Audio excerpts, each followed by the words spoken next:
Welcome to another episode of Two Old Guys Talking About Entertainment Stuff. And today we're talking about a dark comedy called Brothers. It's a recently released film on Amazon. And John, what do you have to say about it? It's the kind of comedy that you don't really laugh at. It's very edgy.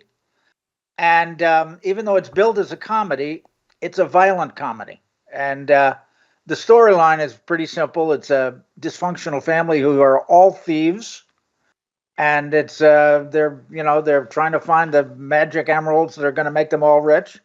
Take a look at the clip. Mom?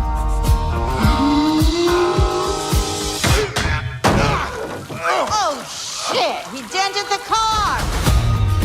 You were gone 30 years. I can apologize only so much. You haven't apologized at all. Why are you back now? The emeralds, worth about $4 million. I got a plan. But it takes all of us. It's a terrible plan. You can see there's a lot of action, but it's not necessarily funny action.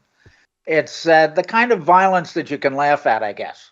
Yeah, it's sort of like slapstick humor. It's got pieces of that in it. It's got the kind of gratuitous violence that, quite frankly, you've seen in Home Alone, that whole series where people really get beaten up pretty bad.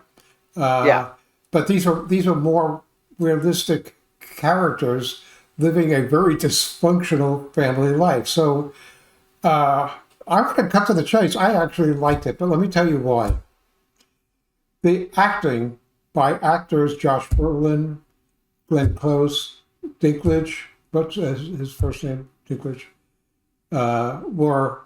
These are not roles they normally play, except maybe Dinklage every so often has. And they were really great in their roles. What do you think, John? Well, I think you're giving too much weight to the acting. Although I have to agree with you. If you've ever seen Glenn Close or Maria Tomei or Peter Dinklage or Josh Brolin, you would not recognize them in these roles. They did a great job of acting. But for me, it's not about the acting. They just as good a job as they did.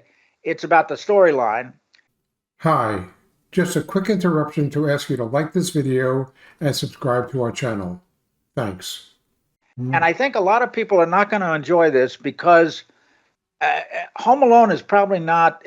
Home Alone was a sweet story. It's it's kids and family and Christmas. Even though there was a lot of violent comedy, these are not nice people. This is not a nice storyline. This is a murderous and thieving group of family who's in deep caca and trying to. And there's a lot of violence that's very edgy, and it's not.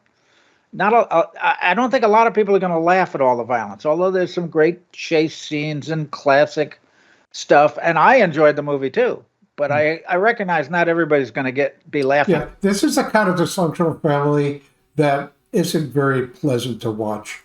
There, as opposed to the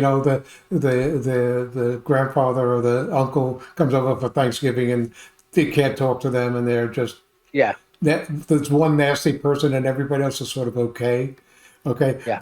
All of these have lost some redeeming value along the way, except for one of them, and we'll let you figure that out along the way. But what really happens with this thing is, for all this dysfunction, by the time we get to the end, there's actually a very sweet ending to this family that they never had before the events in this movie get unveiled. So I think it's all relative. Art, it's all relative. Sweetness in this movie is not sweet. Is it a happy ending? Well, yeah, given the rest of the story, it's a relatively happy ending. Right. But I just want people to be prepared for a movie that is violent and dark. But funny and sweet. For more on Celebrating Act Two, visit our webpage, follow us on Facebook, subscribe to us on YouTube, and tell your friends. Celebrating Act Two is the user manual for the second half of your life.